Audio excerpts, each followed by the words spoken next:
মহারাজ কৃষ্ণচন্দ্রের রাজবাড়ির সামনে ছিল এক আশ্চর্য আম গাছ। কথিত ছিল এই আম খেলে নাকি সব অসুখ সেরে যায়। মহারাজ সেই আম খাওয়ার জন্য খুব আনন্দে ছিলেন। রাত গভীর হতেই না হতে চোর এলো আম পাড়তে। কিন্তু হায়, সকালে দেখা গেল গাছ ভর্তি আমের মধ্যে প্রায় কিছু আম অধাও। মহারাজ হতবাক।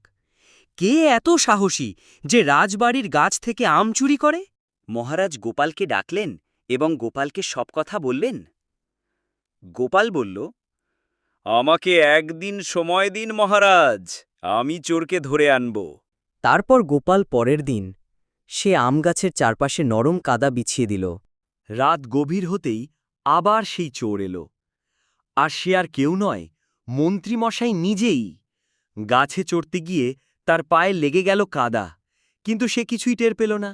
আর এই সব গোপাল লুকিয়ে লুকিয়ে দেখছিল। ভোর হতেই গোপাল সেই কাদার ছাপ ধরে পৌঁছে গেল সরাসরি মন্ত্রীর ঘরে। চোর মহারাজ কঠিন চোখে তাকিয়ে বললেন, মন্ত্রী, শেষে কিনা তুমি? ছি ছি, চুরি যখন করেছ শাস্তি তো পেতেই হবে। আর গোপাল মুচকি হেসে মহারাজকে বলল, চোর যতই চালাক হোক, গোপালের বুদ্ধি সব সময় এক কদম এগিয়ে থাকে।